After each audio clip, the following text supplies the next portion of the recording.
special library kitchen edition for Thanksgiving. We are going to be making sage bread.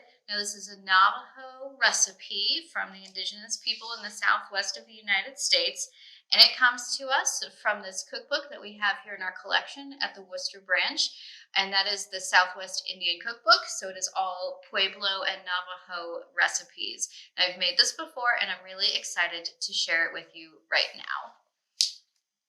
So I'm going to talk about the ingredients needed as we go along. The first thing I'm going to do is I have a 1/4 cup of warm water, and I am going to add in my yeast. So I need the equivalent of 1 package, which is 2 teaspoons and then a 1/4 teaspoon.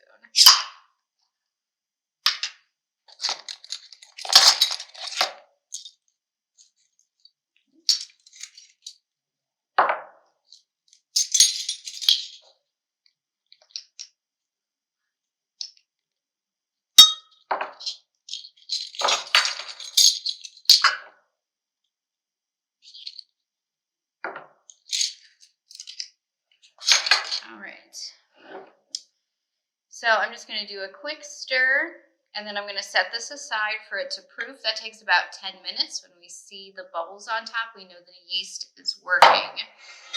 While that is going on, I'm going to move on to the next part of our recipe. So this makes 2 loaves, and so I'm going to need 2 eggs. And then I also need cottage cheese.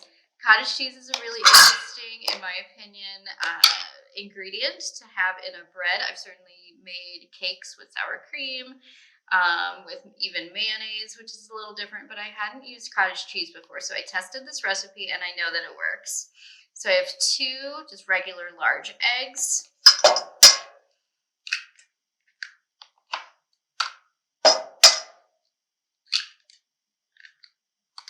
And I am going to combine these eggs with our cottage cheese.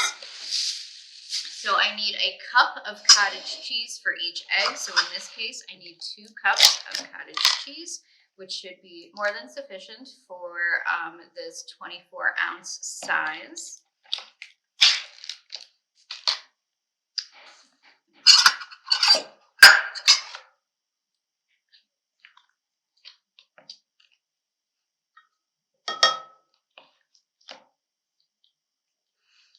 That's 1.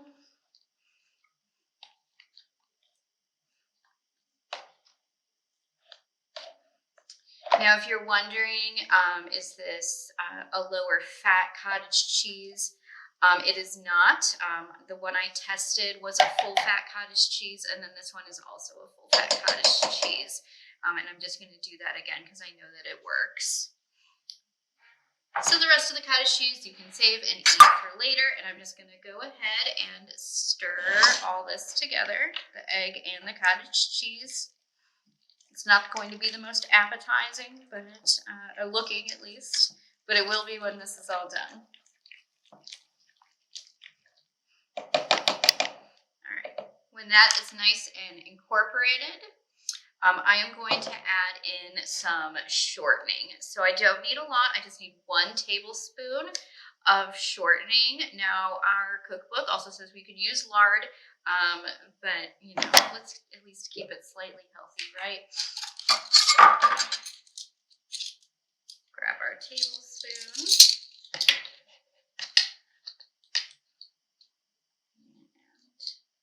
pop that right in.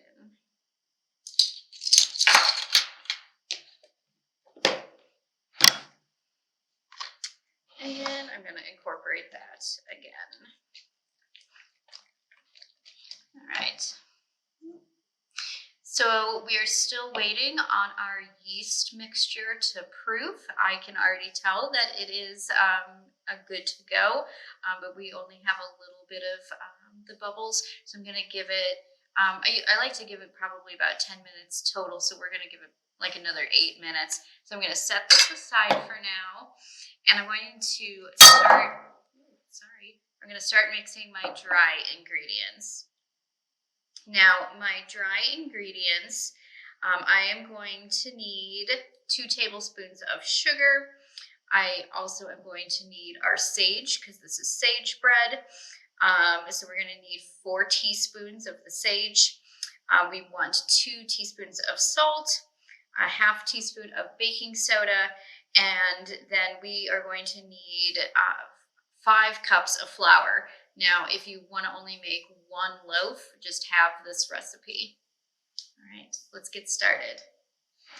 Let's start with my flour and getting our 5 cups.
That's 4.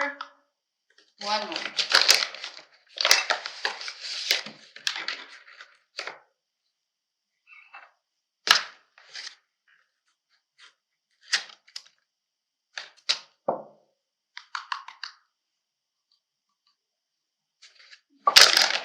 Set my flour aside, and I'm glad you can't see my work surface because it's got flour everywhere. My husband jokes that I can't cook without making a mess. Okay, so I'm going to need some salt. In this case, we need 2 teaspoons worth.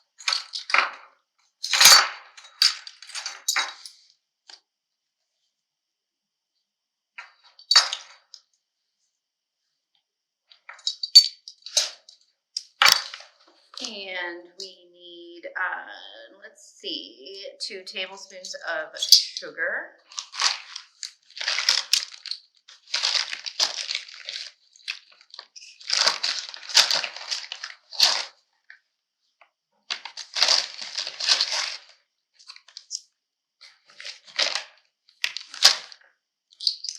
We need a half teaspoon of our baking soda.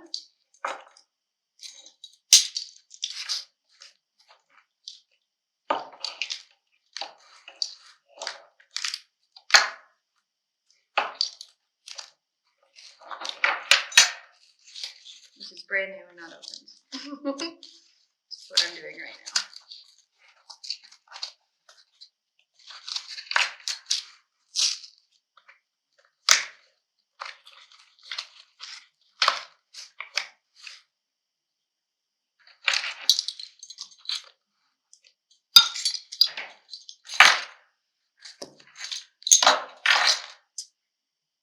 Okay, and now we need our sage, which I didn't bring over to the table,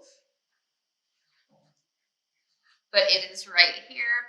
Sage is, of course, iconically associated with Thanksgiving.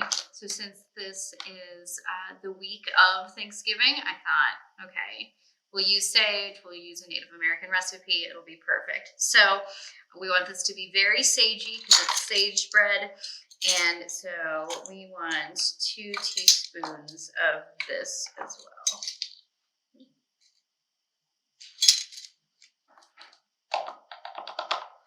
And this is just a ground sage.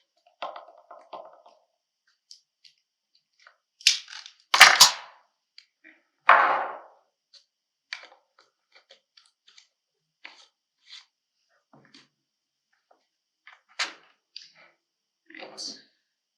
Our yeast is ready, and so I'm going to set my dry ingredients aside. And I'm going to go ahead and add my yeast mixture into my wet ingredients, which is the egg and the shortening and our cottage cheese. I'm going to mix that. And once this is fully incorporated, we're going to start adding in our dry ingredients that we just put together.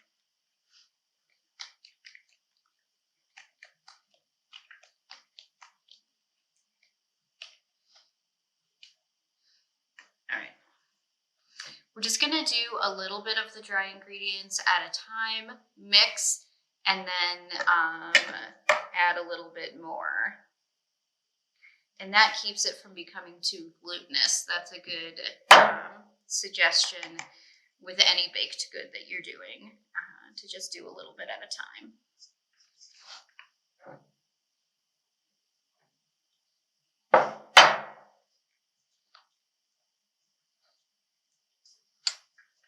All right, I still have a little bit more to combine and add in these dry ingredients. Once that is done, I'm going to let this proof and rise for about an hour, and then I will be back and we'll go from there. I am back. Our dough has doubled in size. Now remember, we are making 2 loaves. So at this point, I'm going to split this in half. So we have 1 for each loaf pan. And we are going to knead this, each individual one, for about a minute. And then I'm going to put it in a greased pan and let it rise again, this time for about 40 minutes. So I'm just going to knead really quickly.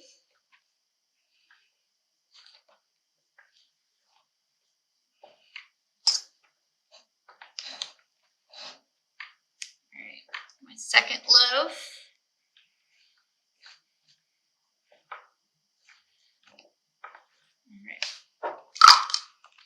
I've just got some Pam spray that I'm going to spray my loaf pan. You can also use a casserole dish like this one that's a little smaller.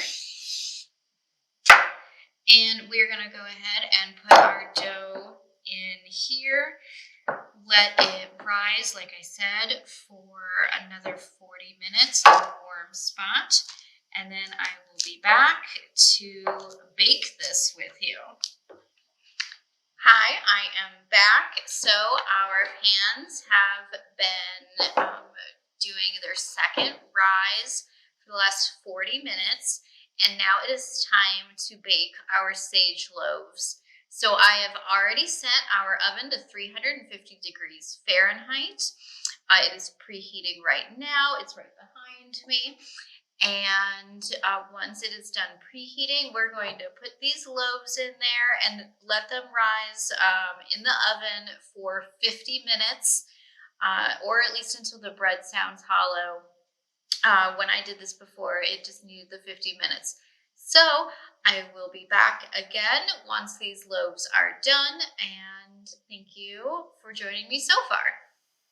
All right, I've just pulled our sage bread out of the oven, and it looks and smells fantastic.